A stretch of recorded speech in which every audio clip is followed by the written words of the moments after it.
Hello there, very good evening and a very warm welcome. This is Rupavahini News. I'm Shiraz. Hello everyone, I'm Shiraz Machado. Good to have you with us. We'll take a look at the headlines first. Tiger terrorists were retreating from their forward defense line at Kilali Muhammale in the face of heavy attacks of security forces of the 53rd Brigade. Tiger terrorists had to call for reinforcements as they suffered a severe setback in the limited onslaught of troops. This report has been filed by Rupavahini Special Correspondent Amal Samantha from the Northern Battlefront. Hello, very good evening everyone and welcome to the news live on Rupavahini.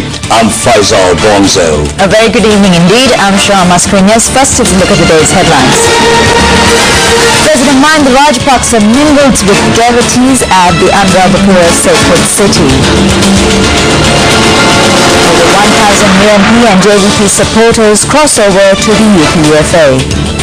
Well, the Sri Lanka Army Infantry Regiment celebrated its 20th anniversary as a special ceremony at Panagoda Army Headquarters yesterday. Secretary to the President Lalith Veeratunga was the chief guest. Government says that the rest of the 90,000 IDPs will be resettled in the domiciled villages before the 31st of this month. A very good evening and a warm welcome. This is Rupavahini News and I'm in Raja's studio. A very good evening indeed, and I'm Shah Mascarenhas. First, to look at the day's headlines. The UN Secretary General Ban Ki-moon hailed the government's commitment for the displaced people in the north. He said that the expert committee appointed by the UN on Sri Lanka has not been vested any powers to investigate allegations against the island.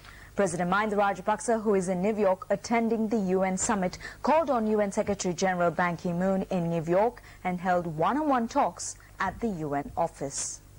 On to the stories in detail. 14 people have lost their lives due to floods and accidents of landslides. The most number of deaths have been reported from the Badula district. 10 residents of Galkanda, Hagoda and Rilapola are among those who lost their lives.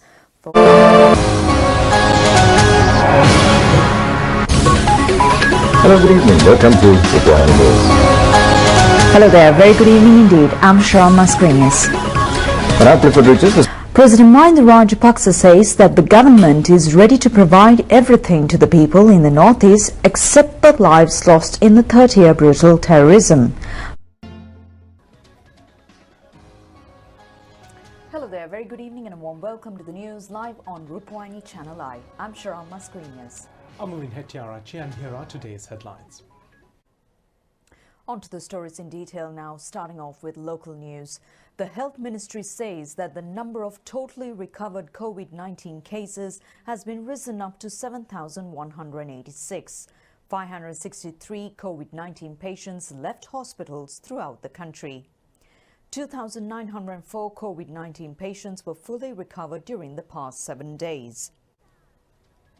That's it for tonight's English News Update. Thank you for joining us. Good night.